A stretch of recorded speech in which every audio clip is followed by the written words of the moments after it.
guys, welcome to Mingueza United, welcome to another video, and Barcelona 2, Sevilla 0, at the Ramon Sanchez Pizjuan, and with a very interesting formation and change of tactics from Ronald Koeman, Barcelona were able to overcome Sevilla in today's game, and that was very important. I thought that today we played really well, like we overcame Sevilla, which is not easy to do.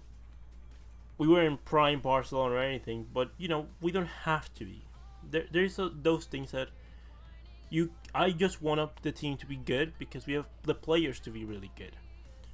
And with that said, I think that we dominated Sevilla pretty much during the whole 90 minutes. Like, yes, they had one or two chances here or there, but they're Sevilla. They're a good team. They're a Champions League club. That they are gonna cause you problems. Like even the best teams in the world, even Bayern, got problems against Sevilla. Yes, they had a lot of downs. They're missing Lucas Ocampos, and they're missing Marcos Acuna. But overall, they had pretty much the options for starting 11 for the most part. And I still think that we dominated them. That we played really well. That we opted to change things around, the positioning especially. And that for the first time, I think, in his Barcelona career, we've seen Ousmane Dembele play as a second striker. Sort of. Like, with both Messi and Dembele as second strikers. Kind of. Because that's I think, something that we've missed. Because I think that Dembele has similar characteristics to Mbappe. In that they're both extremely fast. That they both have really good explosiveness. And, that their shooting is very good. But the difference between them is their decision making. I think that Dembele could, be better than Mbappe in that role, or has the potential to be better than Mbappe in that role, because he has the capacity to do so. Like, he just needs to be able to take better decisions, and the mentality. The difference is their decision making and the mentality. Because Mbappe is someone that it's not happy with just scoring one goal per game. He wants to score 2 and then 3 and 4 and 5. Like, he wants to score as many goals as possible. While Dembele, he seems to just wants to be in the pitch and receive the ball, and he'll be fine with that. But he needs to mentalize himself in doing more, because that way he's only gonna push himself farther and compete against himself, which is something really important. That capacity to show with both feet is gonna be very important, and I think that seeing this more often would be something that I would like to see over and over again. In terms of the lineups, let's talk about that and then continue talking about the game. Barcelona to the goal and Mike Anderson taking it. Mingueza, Piqué, Lenglet at center backs. Busquets, Frenkie de Jong, and Pedri in midfield. As the wing backs, Jordi Alba and Serginho Dest. And up top, Lionel Messi and Ousmane Dembele. While Sevilla out to go with a 4-3 with Bono in net, Escudero, Koundé, Diego Carlos, and Jesus Navas. At the back, in midfield, John Jordan, Fernando, and Rakitic. And up top, Munir Haddadi, Alejandro Gomez, and Luke de Jong. Let's discuss very quickly about Sevilla. I wasn't a big fan of Sevilla today. Not only because they seem to be non-existent from the start of the game, but they adopted a mentality of playing very dirty. In my opinion, they were looking to, like you could just tell. I think it was by half an hour we conceded 3 fouls and they conceded 11. That's ridiculous. Like, that is a ridiculous amount. Like, Sevilla doesn't normally concede that many fouls, and maybe playing against Getafe, got them contagious of playing aggressive non-underground football. It's something which is a shame, because I normally enjoy watching Sevilla play, but not today. Rakitic, that incident with Mingueza, it wasn't that big of a deal. Like, he barely pushed him. Like, he did a tactical foul, but I just didn't like that. I just didn't like that from Rakitic. Or overall, the Diego Carlos, Fernando, hitting Messi in the face. Like I don't know if intentionally or not, but it's what happened in very quick succession, trying to get Messi sent off from Lopetegui. Just anti-sporting and underground football. This is the things that you don't like to see. You want to see what's in the game, and you want to see the ball move. You don't want to see these kind of things. it deviates from the game, and it honestly doesn't fill me with confidence. Like it's just it's just not what I see. I like to see football. I like to see the ball movement. With that said, Sevilla, still play their football somewhat. I think El Papu Gomez is gonna have an adaptation period. They still need to find the best position for him. But overall, Sevilla were the same team that they always are. They like to have the ball. They are able to do things with the ball when they have it. And they have some of the best defenders in the world. In Jesus Navas, Jules Koundé, and Dio Carlos. And today, Dembele was absolutely murdering in this whole game. Like, Koundé, for one of the most promising center backs in the world, and he is one of the most promising center backs in the world next to Matthijs de Ligt.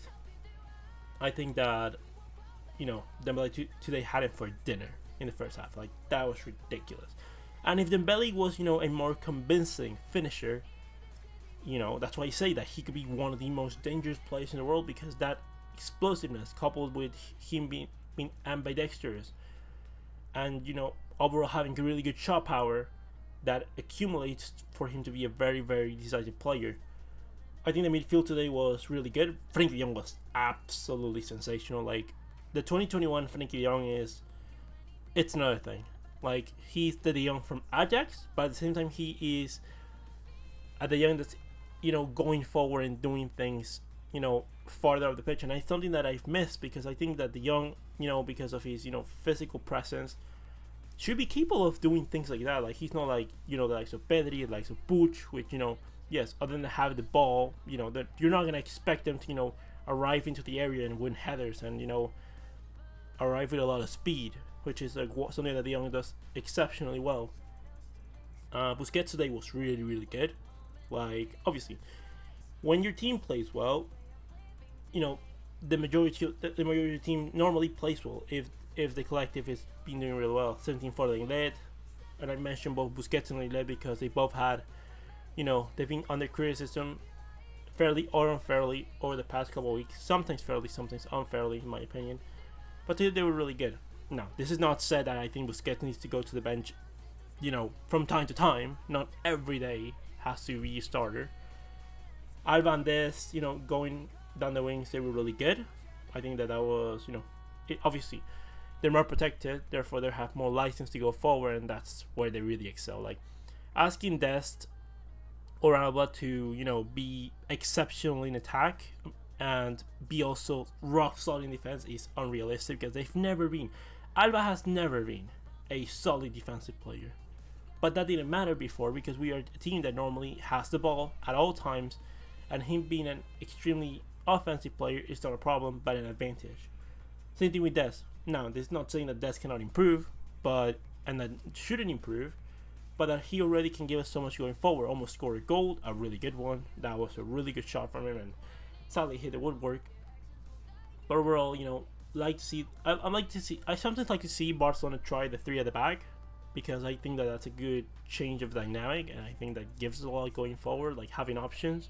Because sometimes the 4-3-3 or the 3-5-2 or the 3-4-3 can be options that we can change between, because it still allows us to have a lot of possession, and it's very, very important for us to have possession, obviously. Now, Messi today was good. I would say it was average for a Messi game. Still better than mostly everyone else, but for a Messi game, when you say that he had a goal and assist and he still had an average team, how many players can you say that about, really?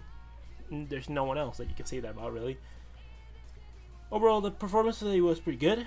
I think the best thing that we've seen today is that, and the thing that I want to reward most to Koeman, which is not only rewarding the players, but giving credit where credit is due, is that, good for Koeman for not putting in Griezmann today, because today was not a day for Griezmann. And actually, it wasn't a day for Trincao either. That's why I think maybe adapting to the 3-4-3, if you're going to be playing a 3 at the back, could be somewhat beneficial, and I would like to somewhat see that. But my biggest point here, it's a question to all the fans and to everyone listening to the video right now, is, did you notice that Griezmann did not play today? Like, do you think that the game would have been a whole lot different in terms of gameplay if Griezmann would have been going in? It's the same thing as Coutinho, in my opinion. Is that you don't really notice Griezmann or Coutinho that they're missing, because they just don't adapt to the to the philosophy, and they're just players that we don't need. They're expendable. They're totally expendable, and they're still really good players, and I like them both. Coutinho more than Griezmann, but that's not here we are there. They just players that haven't adapted to the team, they haven't adapted to the play style, and it's just, maybe under different circumstances that could be different, but with their age gap and like profile, I just don't think that it's possible to have them at the club any longer. Mingueza today had a really, really good game. Probably his best game in the Barcelona jersey. He has a contract expiring in 2021 in the summer, and he needs to get renewed. He needs to get renewed because, for me, at least for my thought process right now, is let's have Piqué, Araujo, Eddie Garcia, and Mingueza as our 4 center backs. 4 center backs that have been at least starting from Barcelona B in the case of Araujo, and the other 3 from La Masia, from the younger ages. I think that they should be our center backs. We can get. It's not that I don't trust in Umtiti and Lenglet. It's just that I think that we can get money for them, and in comparison to the others, that we cannot. I don't think we really can get money for them. Or Araujo, which is there's no argument. He's not getting sold. It's unfortunate that Araujo, got in. I think it was like around the 60th minute and had to be stopped off around the 80th because, just walked off with an injury. I hope it's not the same injury. I saw him kicking the bench after he exited, and that's, I know it's frustrating, but considering I'm pretty sure it was the same leg. Correct me if I'm wrong. I'm hoping it wasn't. But I'm pretty sure it was the same leg, the one that he was complaining about injury. I just don't like to see that. Like, I know he's young and it's a mistake, but overall, not something you like to see. Pedri also walked off injury. It's been confirmed that's a muscular injury. It's probably going to be about 3 weeks if I had to, take my guess of like how those kind of muscle injuries work. Could be more, could be less. Will be kind of short if he makes it for the PSG game. Probably will not. I don't think Koeman is risk him for the PSG game. Although, to be fair, if we don't win La Liga, if we get knocked out of the Copa del Rey, that might be his last resource, is to play all the chips in that PSG game. In the game in Paris. So we'll see about that. Overall, the performance of the team was really good. It's much better than other things that we've seen. Even this was much better than the 3-0 against Elche, because the 3-0 against Elche was just, that the only thing that was different that from the game against PSG is that Elche don't have Kylian Mbappe and Marco Verratti, and that we have to play a player like Lionel Messi, which makes all the difference in the world. But today we play as a team and we play solid, and it was although I don't think it was the best game in the world, we dominated and we neutralized a Sevilla side that has been very dangerous. That it's one of the better teams and most informed teams in the world right now. We're something doing, guys. Let me all your opinions in the comment section below. Comment, like, and subscribe, and I'll see you next one, Blaugranas.